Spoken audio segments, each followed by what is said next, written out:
고린도전서 10장. 친구 여러분, 우리 역사를 떠올려 경계를 삼기 바랍니다. 우리 조상들은 모두 하나님이 섭리로 구름의 인도를 받았고 기적적으로 바다를 건넜습니다.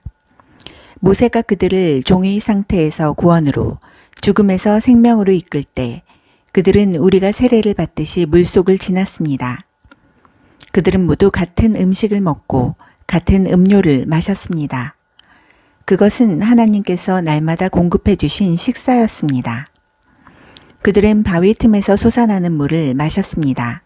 하나님께서 그들을 위해 마련하신 바위에서 솟아난 물은 그들이 있는 곳이면 어디에서나 그들과 함께 머물렀습니다. 그 바위는 다름 아닌 그리스도였습니다. 그러나 하나님의 기적과 은혜를 경험한 것이 그들에게는 큰 의미가 없었던 것 같습니다. 광야에서 어려운 시기를 보내는 동안 그들 대다수가 유혹에 무너지고 말았으니까요. 결국 하나님께서도 그들을 기뻐하지 않으셨습니다. 똑같은 일이 우리에게도 일어날 수 있습니다. 그러니 우리는 그들처럼 자기 마음대로 하려고 하다가 허를 찔리는 일이 없도록 조심하지 않으면 안 됩니다. 백성이 먼저 파티를 벌이고 그런 다음 춤을 추었다고 했지만 우리는 그들처럼 우리 신앙을 떠들썩한 쇼로 변질시켜서는 안 됩니다. 성적으로 문란해서도 안 됩니다. 잊지 마십시오. 그들은 성적으로 문란하게 살다가 하루에 23,000명이나 죽었습니다. 우리가 그리스도를 섬겨야지 그리스도께서 우리를 섬기게 해서는 안 됩니다. 그런데도 그들은 그렇게 했고 결국 하나님께서는 독뱀을 풀어놓으셨습니다. 우리는 불평하지 않도록 조심해야 합니다. 그들은 불평하다가 멸망했습니다. 이 모든 것은 위험을 알리는 경고 표지입니다. 이 모든 것이 우리 역사책에 기록된 것은 우리로 하여금 그들의 실수를 되풀이하지 않게 하려는 것입니다. 우리의 처지가 그들과 유사합니다. 그들이 처음이라면 우리는 나중이라고 할 수 있습니다. 우리도 그들처럼 실패할 수 있습니다. 그러니 순진하게 속지도 말고 자만하지도 마십시오. 여러분도 예외가 아닙니다. 여러분도 다른 누구처럼 쉽게 넘어질 수 있습니다. 자신에 대한 신뢰는 버리십시오. 그런 것은 전혀 도움이 되지 않습니다. 오히려 하나님께 대한 신뢰를 기르십시오. 여러분의 앞길에 닥치는 시험과 유혹은 다른 사람들이 직면해야 했던 시험과 다르지 않습니다. 다만 여러분이 기억해야 할 것은 하나님께서 여러분을 포기하지 않으시고 여러분이 한계 이상으로 내밀리지 않게 하시며 그 시험을 이기도록 언제나 곁에 계시며 도우신다는 사실입니다. 그러니 사랑하는 친구 여러분, 사람들이 하나님을 어떤 대상으로 전락시켜 이용하거나 통제하려는 모습이 보이거든 할 수 있는 한 속히 그 모임에서 빠져나오십시오. 이제 나는 성숙한 신자들에게 하듯이 말하겠습니다. 여러분 스스로 결론을 내려보십시오. 우리가 성찬 때 축복의 잔을 마시는 것은 그리스도의 피, 그리스도의 참 생명에 참여하는 것이 아닙니까? 마찬가지로 우리가 빵을 떼어 먹는 것도 그리스도의 몸, 그리스도의 참 생명에 참여하는 것이 아닙니까? 여럿인 우리가 하나가 되는 것은 빵이 하나이기 때문입니다. 그리스도가 우리 안에서 조각조각 나는 것이 아닙니다. 오히려 우리가 그분 안에서 하나가 되는 것입니다. 우리가 그리스도를 우리의 모습으로 축소시키는 것이 아니라 오히려 그리스도가 우리를 그분의 모습으로 끌어올리십니다. 옛 이스라엘에서도 그런 일이 일어났습니다. 하나님이 제단에 바친 제물을 먹는 사람은 하나님의 활동에 참여한 사람이 되었던 것입니다. 이제의 차이점을 아시겠습니까? 우상에게 바친 제물은 아무것도 아닌 것에 바친 것입니다. 우상이 아무것도 아니기 때문입니다. 그러나 사실 우상은 아무것도 아닌 것보다 더 심각합니다. 그것은 바로 마귀입니다. 바라건대 여러분은 스스로를 여러분보다 못한 것으로 떨어뜨리지 마십시오. 여러분은 둘 다 가질 수 없습니다. 여러분이 한날은 주님과 잔치를 벌이고 이튿날에는 마귀들과 잔치를 벌일 수 없습니다. 주님은 그런 것을 참으시는 분이 아닙니다. 주님은 우리 전부를 원하십니다. 전부가 아니라면 우리는 아무것도 아닌 것이 됩니다. 그런데도 여러분은 여러분보다 못한 것과 어울리시겠습니까? 여러분은 한 면만 보고 이렇게 말할지도 모르겠습니다. 뭐든지 괜찮아. 하나님은 한없이 관대하시고 은혜로우시잖아. 그러니 우리가 무슨 일을 할 때마다 그것이 그분의 기준을 통과할지 일일이 따져보거나 조사하지 않아도 돼. 라고 말입니다. 그러나 무사히 잘 빠져나가는 것이 핵심이 아닙니다. 우리가 제대로 살아야겠지만 무엇보다 우리가 노력을 기울여야 할 것은 다른 사람들이 제대로 살도록 돕는 일입니다. 이것을 행동의 근거로 삼으면 나머지는 상식선에서 해결됩니다. 예를 들어 정육점에서 판매하는 것은 무엇이든 먹어도 됩니다. 정육점에서 파는 고기마다 우상에게 바친 것인지 아닌지 따질 필요가 없습니다. 결국 땅과 거기서 난 모든 것이 하나님의 것이니까요. 정육점에서 판매하는 양의 다리도 땅에서 난 모든 것에 포함됩니다. 믿지 않는 사람이 초대한 저녁 식사에 여러분이 가고 싶다면 가서 마음껏 즐기십시오. 여러분 앞에 차려진 음식은 무엇이나 드십시오. 여러분을 초대한 사람에게 차려진 음식마다 윤리적으로 깨끗한 것인지 일일이 추궁하듯 묻는다면 그것은 예의에 어긋난 행위이며 바람직한 영성도 아닙니다. 그러나 여러분을 초대한 사람이 일부러 이것과 저것은 우상에게 바친 음식입니다 하고 말해주거든 그 음식은 먹지 않는 것이 좋습니다. 여러분은 그 음식이 어디에서 왔든 개의치 않겠지만 여러분을 초대한 사람은 그렇지 않습니다. 여러분은 그 사람에게 여러분이 예배하는 분에 관해 혼란스러운 메시지를 주어서는 안 되기 때문입니다. 이처럼 특별한 경우가 아니라면 나는 속 좁은 사람들이 하는 말에 마음 졸이며 신경 쓰지 않겠습니다. 나는 마음 편히 처신하겠습니다. 마음이 넓으신 주님께서 어떻게 말씀하셨는지 알기 때문입니다. 내 앞에 차려진 음식을 먹으면서 식탁에 놓인 것을 두고 하나님께 감사드린다면 그런 내가 어떻게 남이 하는 말을 두고 마음을 졸이겠습니까? 내가 그 음식에 대해 하나님께 감사드렸고 하나님께서도 그 음식을 축복해 주셨는데 말입니다.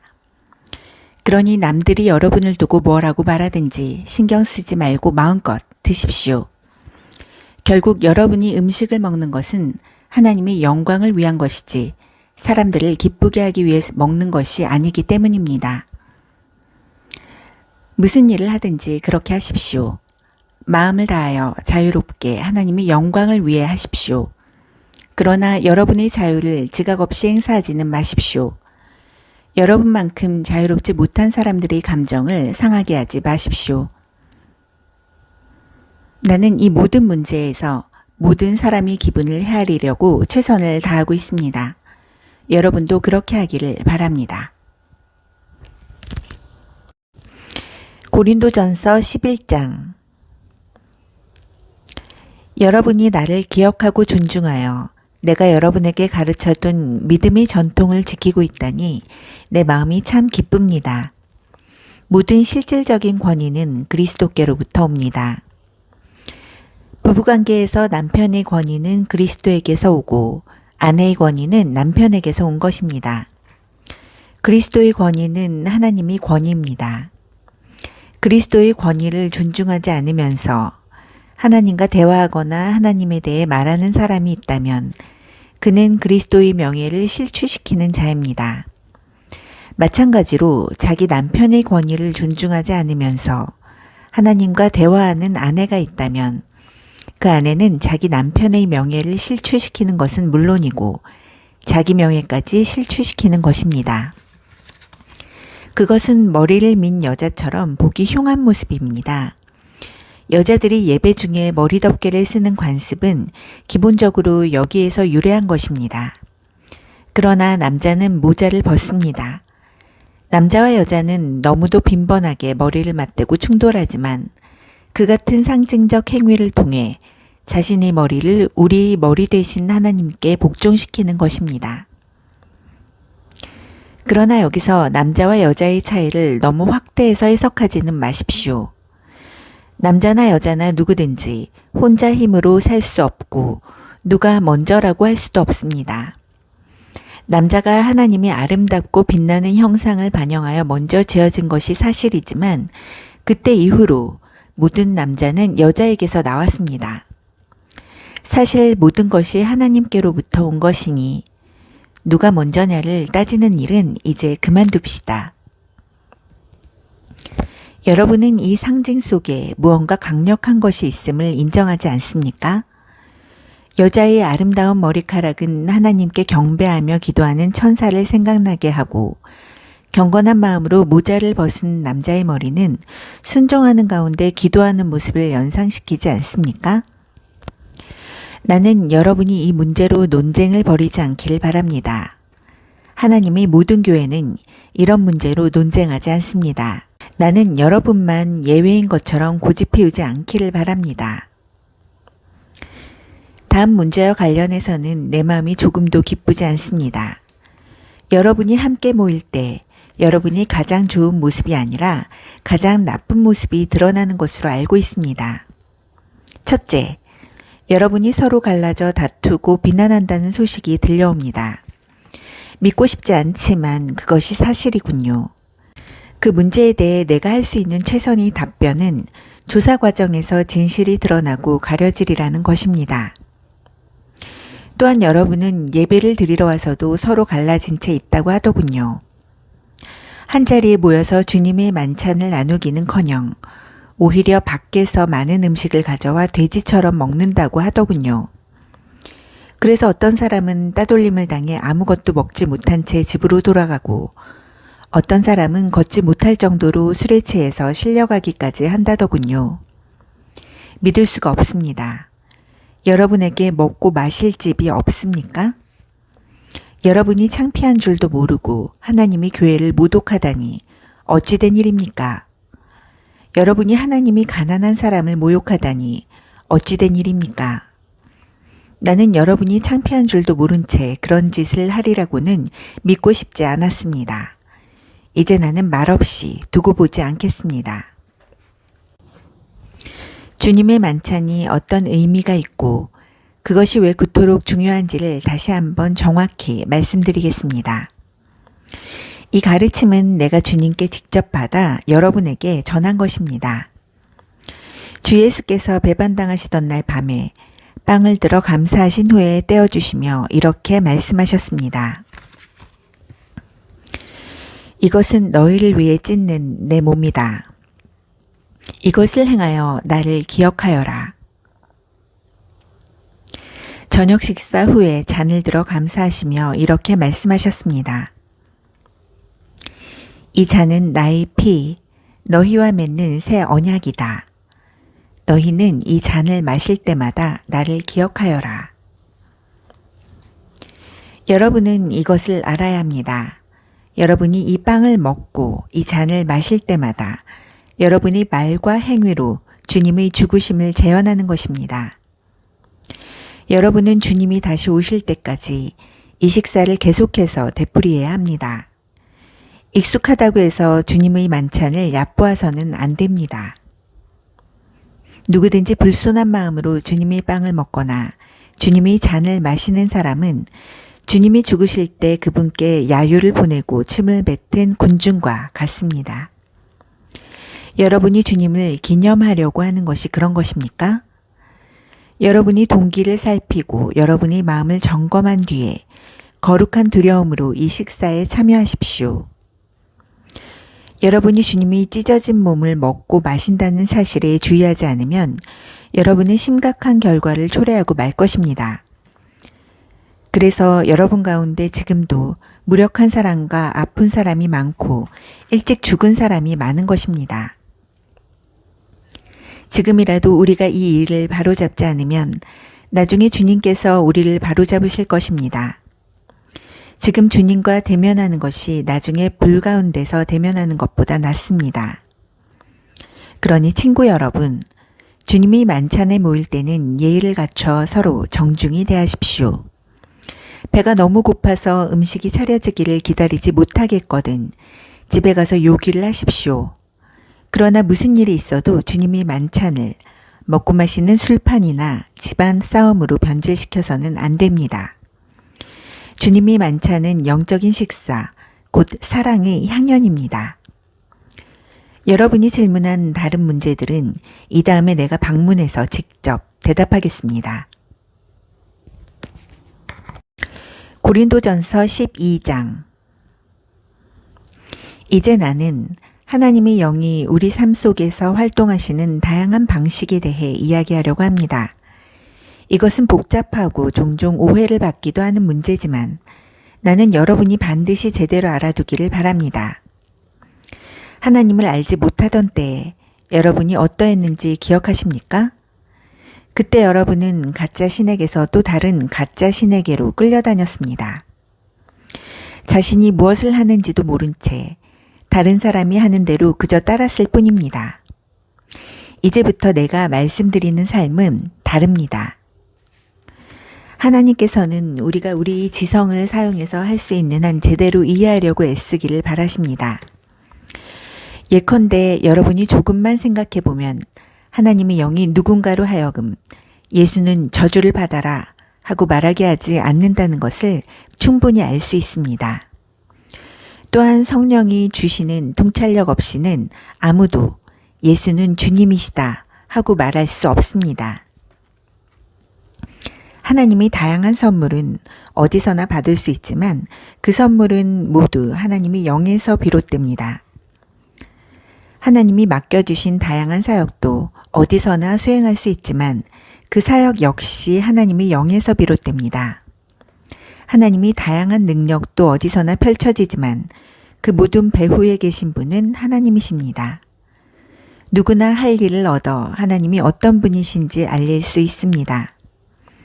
누구나 그 일에 참여할 수 있고 누구나 유익을 얻을 수 있습니다. 성령께서는 온갖 선물을 온갖 부류의 사람들에게 나눠주십니다. 그 다양성이 놀랍습니다. 지혜로운 권면, 명료한 이해력, 단순한 신뢰, 병자를 고치는 능력, 기적, 선포, 영을 분별하는 능력, 방언 통역. 이 모든 선물의 근원은 같습니다. 한 분이신 하나님의 영이 하나씩 나눠주시는 것들입니다. 누가 언제 무엇을 받게 될지는 그분께서 정하십니다. 다른 데서 더 찾을 것도 없이 여러분 자신의 몸을 보면 이런 성령의 선물들이 어떻게 역사하는지 쉽게 알 수 있을 것입니다. 여러분의 몸은 여러 지체, 팔과 다리, 여러 기관, 수많은 세포로 이루어져 있습니다. 일일이 열거할 수 없을 만큼 많은 지체가 있지만 여러분의 몸은 여전히 하나입니다. 그리스도께서도 그러하십니다. 한 분이신 그분의 영으로 말미암아 우리 모두는 불완전하고 조각난 우리 삶에 작별을 고했습니다. 저마다 독립적으로 자기 삶을 책임지던 우리가 이제는 그리스도께서 모든 일의 최종 결정권을 쥐고 계신 크고 온전한 삶에 참여하게 되었습니다. 이것은 우리가 세례받을 때 말과 행위로 선언한 내용입니다. 이제 우리 각 사람은 부활하신 그분 몸의 지체가 되어 하나의 같은 셈, 그분의 영을 마시고 새 힘을 얻어 살아갑니다. 전에 우리가 신원을 확인하기 위해 사용하던 낡은 꼬리표들, 유대인이나 그리스 사람, 종이나 자유인 같은 꼬리표들이 더 이상 쓸모없게 되었습니다. 우리에게는 보다 크고 보다 포괄적인 것이 필요합니다. 이 모든 것이 여러분을 하찮은 존재가 아니라 얼마나 중요한 존재로 만드는지 생각해 보시기 바랍니다. 한 지체가 부풀어 올라 거대한 덩어리가 된다고 해서 몸이 되는 것은 아닙니다. 다르면서도 비슷한 지체들이 가지런히 정돈되어 함께 기능하는 것이 몸입니다. 발이 나는 반지로 치장하는 손처럼 아름답지 못하니 이 몸에 속하지 않은 것 같아 하고 말한다면 그것이 말이 되겠습니까? 귀가 나는 맑고 그윽한 눈처럼 아름답지 않으니 머리의 한 자리를 차지할 자격이 없어 하고 말한다면 여러분은 그것을 몸에서 떼어 내버리겠습니까? 온몸이 다 눈이라면 어떻게 듣겠습니까? 온몸이 다 귀라면 어떻게 냄새를 맡겠습니까? 그러나 하나님께서 그분이 원하시는 곳에 각각의 지체를 세심하게 두셨다는 것을 우리는 압니다. 그러니 여러분이 아무리 중요한 인물이라고 해도 여러분은 스스로 잘난 체해서는 안 됩니다. 나는 여러분이 그 이유도 생각해 보았으면 합니다. 여러분이 그처럼 중요한 것은 여러분이 몸의 한 지체이기 때문입니다. 눈만 엄청나게 크거나 손만 거인처럼 크다면 그것은 몸이 아니라 괴물일 것입니다. 우리 몸은 여러 지체로 이루어진 한 몸입니다. 우리 몸의 각 지체는 알맞은 크기로 알맞은 자리에 있습니다. 어떤 지체도 자기 혼자서는 중요하지 않습니다. 눈이 손에게 꺼져버려 나는 내가 필요치 않아 하고 말하거나 머리가 발에게 너는 해고야 내가 할 일은 없어 하고 말하는 것을 상상할 수 있겠습니까? 사실 우리 몸은 정반대의 방식으로 움직입니다. 약한 지체일수록 더 필수적이고 요긴합니다. 예를 들어 우리는 한쪽 눈이 없어도 살 수 있지만 위가 없으면 살 수 없습니다.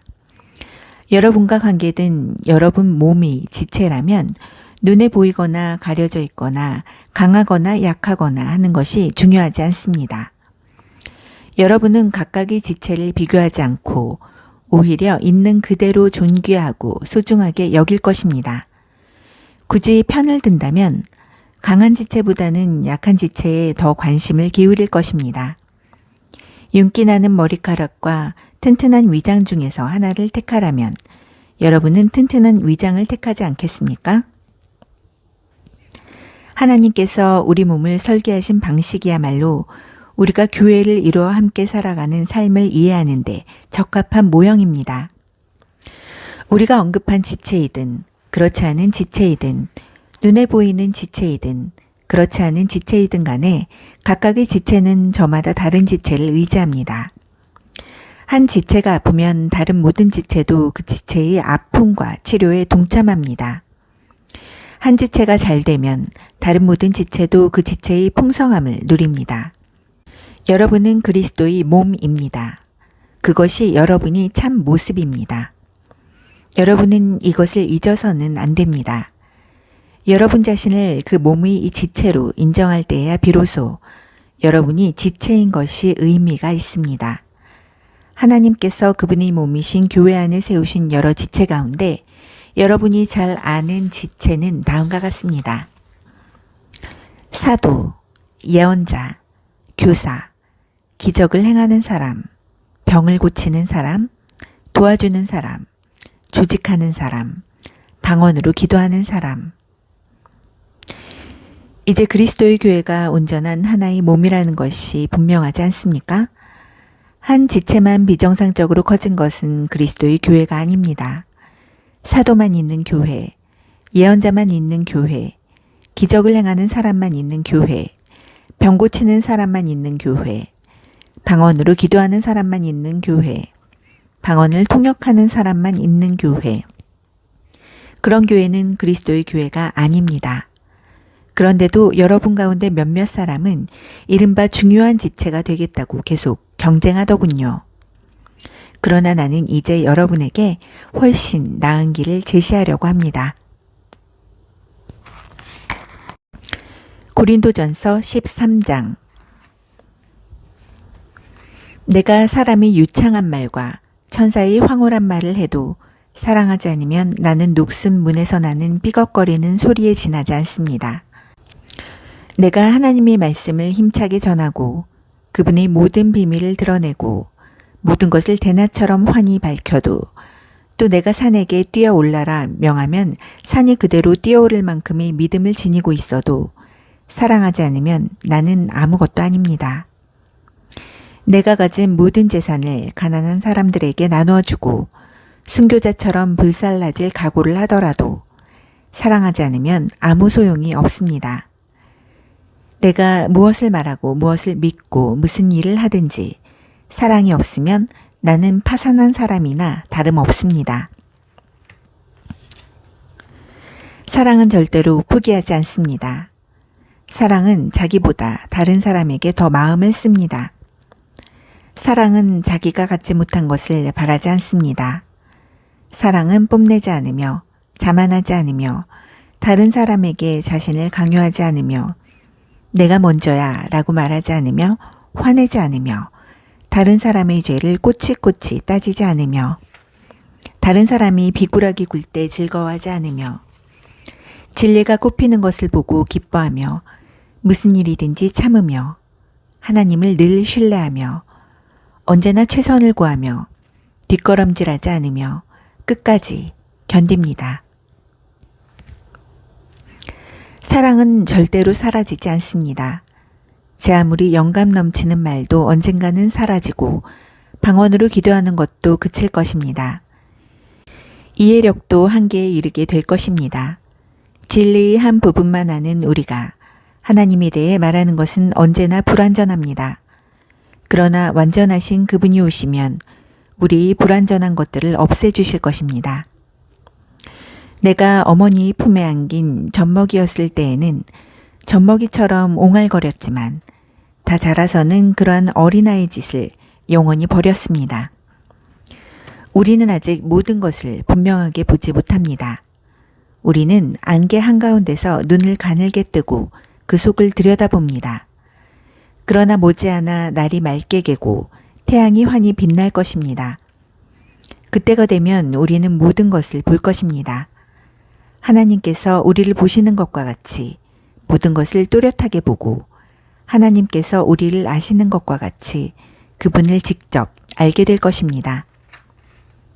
그러나 그 완전함에 이르기까지 우리는 다음 세 가지를 행함으로 완성을 향해 나아가야 합니다. 하나님을 꾸준히 신뢰하십시오. 흔들림 없이 소망하십시오. 아낌없이 사랑하십시오. 이 세 가지 가운데 으뜸은 사랑입니다. 고린도전서 14장. 여러분의 생명이 사랑에 달려있다는 듯이 온 힘을 다해 사랑의 삶을 추구하십시오. 하나님께서 여러분에게 주시는 선물을 열심히 구하십시오. 무엇보다도 하나님의 진리를 힘써 선포하십시오. 여러분이 자기만 아는 방언으로 하나님을 찬양하면 하나님은 알아들으시지만 다른 사람들은 알아듣지 못합니다. 여러분이 하나님과만 사귐을 갖고 있기 때문입니다. 그러나 여러분이 일상의 언어로 하나님의 진리를 선포하면 여러분은 다른 사람들도 그 진리에 참여하도록 한 것입니다. 그러면 그들도 자라고 튼튼해져서 여러분과 함께 그분의 임재를 경험하게 될 것입니다. 자기만 아는 기도의 언어로 기도하는 사람은 거기서 많은 것을 얻겠지만 하나님이 진리를 누구나 알아들을 수 있는 말로 선포하는 사람은 온 교회를 성숙시키고 튼튼하게 합니다. 나는 여러분 모두가 기도로 하나님과의 사귐을 발전시키기를 바랍니다. 하지만 거기서 멈추지는 마십시오. 다른 사람들을 찾아가서 하나님의 분명한 진리를 선포하십시오. 여러분이 말하는 것을 모든 사람의 유익을 위해 통역해주는 사람이 없다면 비밀한 기도의 언어로 하나님의 임재를 경험하고 구하기보다는 모든 사람이 알아들을 수 있는 언어로 하나님을 아는 지식과 그분의 사랑에 접근할 수 있게 하는 것이 더 중요합니다. 친구 여러분, 생각해 보십시오. 내가 여러분에게 가서 하나님만 알아들으실 수 있는 말로 그분께 비밀히 기도한다면 여러분에게 무슨 유익이 있겠습니까? 내게 어떤 통찰이나 진리나 선포나 가르침이 있더라도 누구나 알아들을 수 있는 말로 전하지 않으면 여러분에게 무슨 도움이 되겠습니까? 가령 플루트나 하프 같은 악기들이 각각 독특한 음색으로 조화를 이루며 연주되지 않는다면 우리가 어떻게 선율을 알아듣고 음악을 즐기겠습니까?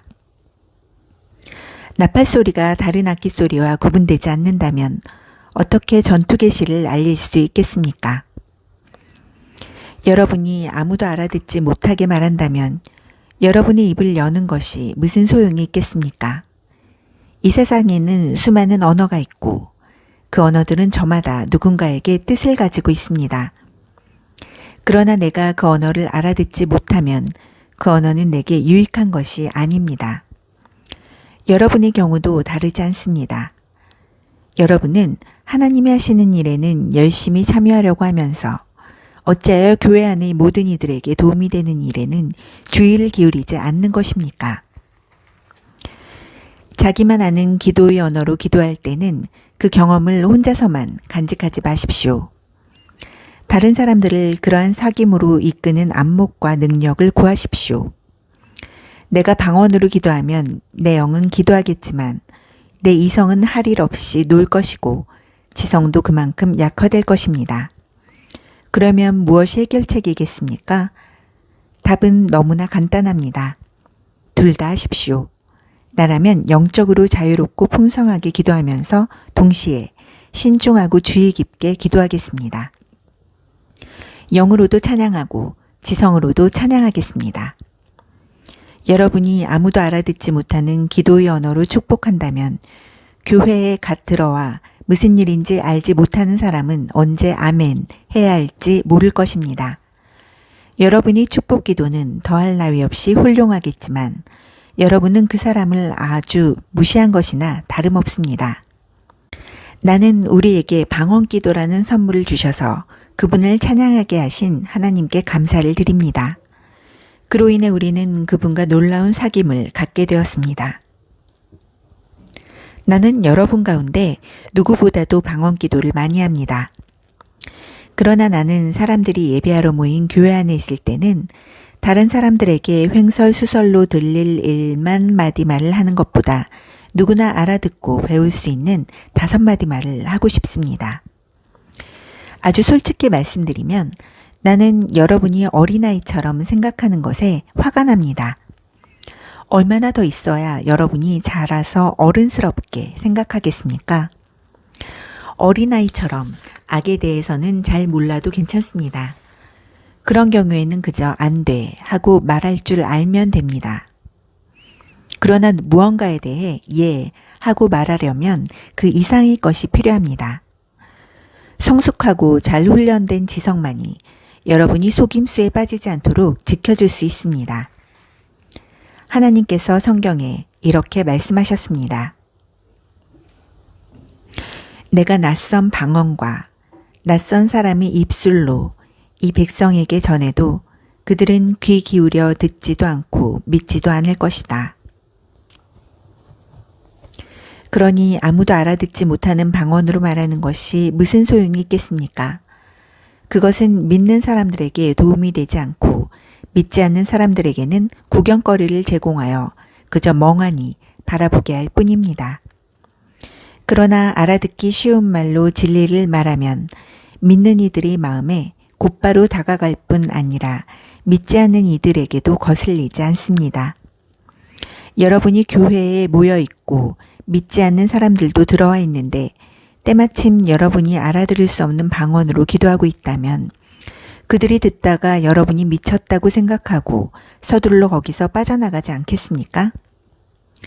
그러나 믿지 않는 사람들 몇 명이 우연히 교회에 들어왔는데 여러분이 하나님의 진리를 알아듣기 쉽게 명확히 말하고 있다면 그들이 여러분의 말을 듣다가 진리를 접하고 자기 마음을 살피게 될 것입니다. 어느새 그들은 하나님 앞에 엎드려 하나님께서 여러분 가운데 계심을 인정하게 될 것입니다. 나는 여러분이 이렇게 하면 좋겠습니다. 예배하러 모일 때는 각자가 전체를 유익하게 할 만한 것을 준비하십시오. 찬송을 부르거나 가르치거나 이야기를 해주거나 기도를 인도하거나 영적으로 깨달은 것을 나누십시오. 방언으로 기도할 때는 2-3사람까지만 하되 그것도 여러분의 말을 통역할 사람이 있을 때에만 하십시오. 통역할 사람이 없거든 하나님과 여러분 사이에서만 하십시오. 모임에서는 2-3사람 정도만 말하고 나머지는 귀 기울여 듣고 마음에 새기십시오. 한 사람이 독차지하지 말고 차례를 지켜 말하십시오. 그리고 말하는 사람은 각자 기회를 얻어 하나님으로부터 받은 특별한 것을 말하십시오. 그러면 여러분 모두가 서로에게서 배우게 될 것입니다. 말하기로 한 사람은 말하는 방식과 시간까지 책임지십시오. 우리가 바르게 예배하면 하나님은 우리를 무질서에 빠뜨리지 않으십니다. 하나님은 우리를 조화로 이끄십니다. 이것은 모든 교회에 예외 없이 해당하는 사항입니다. 아내들은 귀 기울여 들어야 할 시간에 이야기하거나 집에서 남편에게 물어봐도 될 질문을 던지면서 예배를 혼란스럽게 해서는 안 됩니다. 예배 시간에 지켜야 할 예절과 관습은 하나님의 율법이 적혀있는 성경책이 지도해 줄 것입니다. 아내들은 예배 시간을 이용해 자기가 하고 싶은 말을 하려고 해서는 안 됩니다. 여러분, 여자든 남자든 자신이 옳고 그름을 판단하는 거룩한 예언자라도 된다고 생각하는 것입니까? 모든 것이 여러분을 중심으로 움직인다고 생각하십니까? 여러분 가운데 어떤 사람이 하나님께로부터 할 말을 받았거나 할 일을 받았다고 생각한다면 내가 쓴 이 글을 유의해서 보십시오. 이것이 주님이 바라시는 방식입니다. 여러분이 이 규칙들을 따르지 않겠다면 미안한 말이지만 하나님께서도 여러분을 쓰시지 않을 것입니다. 요약해서 3가지를 말씀드립니다. 하나님이 진리를 전할 때는 진심으로 하십시오. 여러분이 알아듣지 못하는 방언으로 사람들이 기도한다고 해서 그들에게 가타부타 말하지 마십시오. 무슨 일을 하든지 예의 바르고 사려 깊게 하십시오. 고린도전서 15장. 친구 여러분, 여러분과 함께 마지막으로 메시지를 점검해 보겠습니다. 이 메시지는 내가 선포하고 여러분이 자기 것으로 삼은 것입니다. 여러분은 이 메시지 위에 서 있고 이 메시지로 인해 여러분의 삶은 구원을 받았습니다. 나는 여러분의 믿음이 일시적인 것이 아니라 진실한 것이며 여러분이 영원토록 이 믿음 안에 있으면서 이 믿음을 굳게 붙잡으리라고 생각합니다. 내가 가장 먼저 한 일은 내 앞에 아주 강력하게 제시된 다음 사실을 여러분 앞에 제시하는 것이었습니다. 성경에 기록된 대로 메시아께서 우리 죄를 위해 죽으시고 무덤에 묻히시고 사흘째 되는 날에 다시 살아나셔서 베드로에게 생생히 나타나시고 가장 가까운 제자들에게 나타나셨습니다.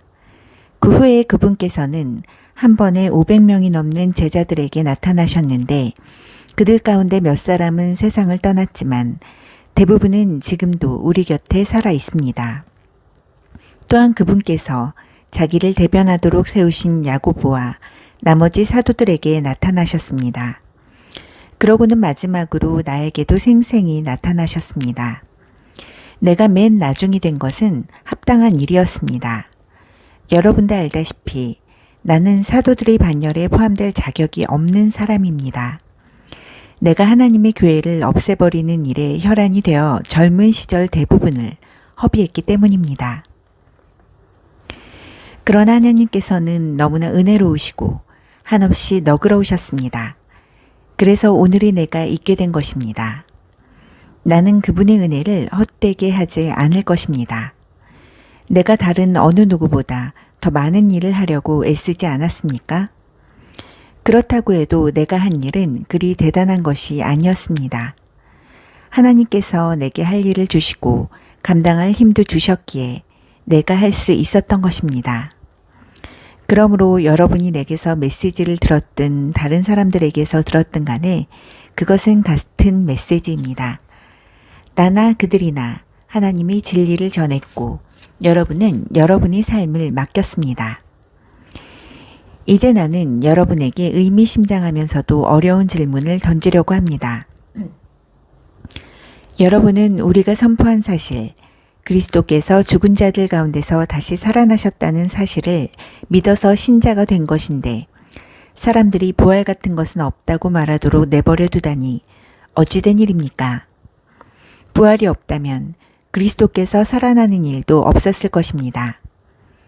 그리스도의 부활이 없다면 우리가 여러분에게 전한 모든 것은 교묘한 속임수가 되고 여러분이 목숨을 걸고 붙잡은 모든 것도 교묘한 속임수가 되고 말 것입니다. 뿐만 아니라 부활이 없다면 우리는 하나님에 대해 뻔뻔한 거짓말을 늘어놓는 죄를 범한 셈이 되고 하나님께서 그리스도를 다시 살리셨다고 증언한 우리의 진술도 순전히 거짓말이 되고 말 것입니다. 죽은 자들이 다시 살아나는 일이 없다면 그리스도께서 다시 살아나는 일도 없었을 것입니다. 그분은 실제로 죽으셨기 때문입니다.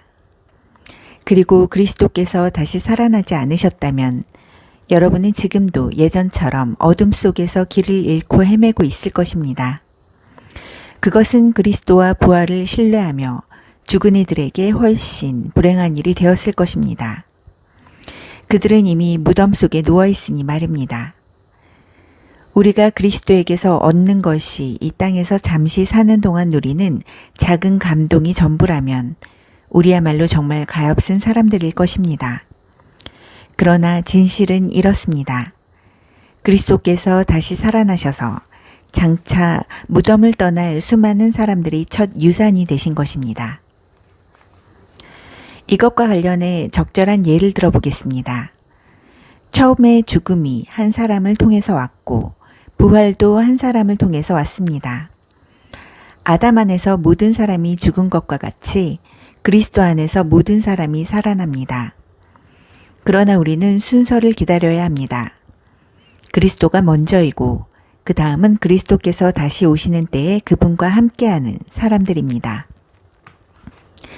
그리스도께서 다시 오시는 때는 장중한 완성의 때일 텐데 그때가 되면 그리스도께서 반대 세력을 부서뜨리고 그의 나라를 하나님 아버지께 넘겨드릴 것입니다. 그분께서는 마지막 원수가 쓰러질 때까지 멈추지 않으실 것입니다. 그 마지막 원수는 다름 아닌 죽음입니다. 시편 기자는 하나님께서 그들 모두를 낮추시고 하나님께서 그들 모두를 짓밟으셨다고 말했습니다. 하나님께서 그들 모두를 짓밟으셨다고 말할 때 모든 것을 짓밟으신 분께서 동시에 짓밟힐 수 없다는 것은 자명한 이치입니다. 하나님께서 마침내 만물과 모든 이들을 다스리실 때 그 아들도 모든 이들이 자리로 내려가 그들과 함께 서서 하나님이 통치가 미치지 않는 곳이 없음을 증명해 보이실 것입니다. 완벽한 결말이 아닐 수 없습니다. 사람들이 죽은 자들을 위해 세례를 받는 이유가 무엇이라고 생각합니까? 죽은 자들이 부활이 없고 하나님이 능력이 무덤 입구에서 그치고 만다면 그분께서 무덤을 깨끗이 정리하시고 모든 이들을 끌어올려 일어서게 하실 것을 암시하는 행위를 우리가 무엇 때문에 계속한다는 말입니까? 내가 이토록 위험한 일에 목숨을 거는 이유가 무엇이겠습니까? 나는 살면서 하루도 빠짐없이 죽음과 직면합니다. 여러분은 내가 부활하신 메시아 예수께서 보증해 주신 여러분의 부활과 나의 부활에 대한 확신도 없이 이 일을 하고 있다고 생각합니까? 여러분은 내가 에베소에서 나의 최후가 되지 않기를 바라면서 사나운 짐승들과 싸울 때 그것이 단지 영웅처럼 행동하려고 한 것에 불과하다고 생각합니까? 결코 그렇지 않습니다. 내가 행하고 말하는 것, 내가 사는 방식을 뒷받침하는 것은 부활, 언제나 부활입니다. 부활이 없다면 우리는 내일이면 죽을 테니 먹고 마시자고 할 것입니다. 그리고 그것이 전부일 것입니다. 그러나 속지 마십시오. 부활을 반대하는 잡담에 물들지 마십시오. 나쁜 친구가 좋은 행실을 망칩니다. 똑바로 생각하십시오. 깨어나 거룩한 삶을 사십시오. 더 이상 부활의 사실에 대해 오락가락하지 마십시오. 지금 같은 시대에 하나님을 알지 못하는 것은 여러분이 부릴 사치가 아닙니다. 이러한 일을 오래도록 방치하다니 여러분은 창피하지도 않습니까? 어떤 회의론자는 꼭 이런 질문을 던집니다. 부활이 어떻게 일어나는지 보여주시오. 도표로 보여주고 그림으로 보여주시오. 도대체 부활한 몸은 어떻게 생겼습니까? 자세히 살펴보면 이 질문이 얼마나 어리석은 것인지 알 수 있습니다. 이런 일은 도표로 나타낼 수 없습니다. 우리는 이와 유사한 경험을 정원일에서 찾아볼 수 있습니다. 죽은 것 같은 씨를 심었는데 이내 식물이 무성하게 자랍니다. 눈으로 볼 때 씨앗과 식물은 비슷한 점이 없습니다. 여러분은 토마토 씨를 보고 토마토가 어떻게 생겼을지 헤아릴 수 없습니다. 우리가 흙 속에 심은 것과 거기서 움튼 것은 똑같아 보이지 않습니다. 우리가 땅에 묻는 죽은 몸과 그 몸에서 비롯되는 부활한 몸도 전혀 다른 모습일 것입니다. 몸의 종류도 놀랄 만큼 다양하다는 것에 주목해 보십시오. 씨앗의 종류가 여러 가지이듯이 몸의 종류도 여러 가지입니다. 사람의 몸도 있고 동물의 몸도 있고 새의 몸도 있고 물고기의 몸도 있습니다. 저마다 독특한 형태의 몸을 가지고 있습니다. 땅에 있는 다양한 몸뿐만 아니라 하늘에 있는 해와 달과 별들과 같은 다양한 천체들도 그 아름다움과 밝기가 각기 다르고 다양합니다. 그것을 보는 것만으로도 부활의 영광이 얼마나 다양한지를 어렴풋하게나마 알 수 있습니다. 우리는 부활 이전의 씨를 보고 있을 따름입니다. 그러니 부활이라는 식물이 어떤 모습일지 누가 상상할 수 있겠습니까?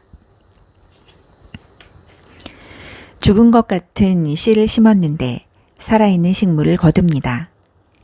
이 이미지는 기껏해야 밑그림 정도에 불과하지만 부활한 몸의 비밀에 접근하는 데 도움이 될 것입니다. 다만 다시 살아나면 영원히 살아나 영원히 살게 된다는 것을 마음에 새겨야 합니다. 죽어서 묻힌 몸은 아름답지 않지만 다시 살아난 몸은 영광스럽습니다. 약한 것을 심었는데 강한 것이 싹틉니다. 뿌린 씨는 자연의 것인데 거기서 자란 것은 자연 너머의 것입니다. 씨도 같은 씨이고 몸도 같은 몸이지만 그것이 육체로 죽어 묻힐 때와 영원한 영의 생명으로 다시 살아날 때 그 차이는 실로 엄청납니다. 성경에서 이 순서를 따라가 보겠습니다. 첫 번째 아담은 생명을 얻었고 마지막 아담은 생명을 주는 영이 되었습니다. 육체의 생명이 먼저 오고 영적인 생명은 그 다음에 옵니다. 기초는 흙으로부터 단단히 빚어졌지만 최종 완성은 하늘로부터 옵니다. 첫 번째 사람이 흙에서 난 이래로 사람들은 땅에 속한 사람이 되었습니다. 두 번째 사람은 하늘에서 났고 사람들은 이제 하늘에 속한 사람이 될 수 있습니다. 이제껏 우리는 땅에 뿌리를 두고 살아왔지만 이제는 하늘에 속하는 것을 목표로 삼아야 합니다. 친구 여러분, 내가 강조하고 싶은 것은 이것입니다. 땅에 속한 우리의 삶은 그 본성상 우리를 하나님 나라로 인도해 주지 못합니다. 그 삶의 자연스러운 본성은 죽음입니다. 그러니 그 삶이 어떻게 마지막에 가서 자연스럽게 생명의 나라에 들어갈 수 있겠습니까? 그러나 나는 여러분에게 나도 다 이해하지 못하는 놀라운 비밀을 알려드리겠습니다. 우리는 모두 죽지 않고 변화될 것입니다. 여러분이 못 듣는 소리를 잠재울 나팔 소리를 듣고 위를 쳐다보며 눈을 깜빡이는 순간 그 일은 끝날 것입니다. 나팔 신호가 하늘로부터 울리면 죽은 자들이 무덤을 박차고 일어나서 죽음의 힘이 미치지 못하는 곳, 다시는 죽을 일이 없는 곳에 이르게 될 것입니다. 그와 동시에 우리도 그들과 똑같은 방식으로 모두 변화될 것입니다. 부활 계획표에는 다음과 같은 일이 일어나도록 되어 있습니다. 모든 썩을 것이 썩지 않을 것으로 바뀌고 죽을 수밖에 없는 것이 죽지 않을 것으로 바뀔 것입니다. 그때가 되면 다음의 말씀이 이루어질 것입니다. 생명이 죽음을 삼키고 승리를 거두었다.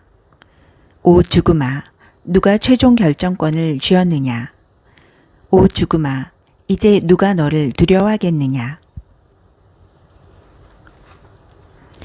죄가 죽음을 두려운 존재로 만들었고 율법의 죄책이 죄에게 권세와 파괴력을 주었습니다. 그러나 생명이신 분이 단 한 번의 승리로 그 세 가지 죄와 죄책과 죽음 모두 사라지게 되었습니다. 이 모두가 우리 주 예수 그리스도의 선물입니다. 그러니 하나님께 감사드리십시오. 사랑하는 친구 여러분, 우리를 위해 이루어진 이 모든 일을 기억하고 굳게 서서 흔들리지 마십시오. 주저하지 마십시오. 여러분이 주님을 위해 하는 일이 시간 낭비나 헛수고가 아님을 확신하여 주님의 일에 매진하십시오. 고린도전서 16장. 여러분이 가난한 그리스도인을 위해 모으고 있는 구제헌금과 관련해서 나는 갈라디아에 있는 여러 교회에 내린 것과 똑같은 지시를 여러분에게도 내립니다. 여러분 각자 일요일마다 헌금하고 그것을 잘 보관하십시오. 할 수 있는 한 후하게 하십시오. 그러면 내가 그리로 갈 때 여러분은 모든 준비를 마쳐서 내가 따로 부탁하지 않아도 될 것입니다. 내가 가면 여러분이 대표로 세운 사람들에게 편지를 써주어 권한을 부여하고 그들을 예루살렘으로 보내어 여러분의 선물을 전하도록 하겠습니다. 내가 함께 가는 것이 최선이라고 생각하면 기꺼운 마음으로 그들과 함께 가겠습니다. 나는 그리스 북부 지역을 거쳐 여러분에게 갈 작정입니다. 오래 머물 계획은 아니지만 한동안 여러분과 함께 지내며 겨울을 나게 될지도 모르는데 그래도 되겠습니까?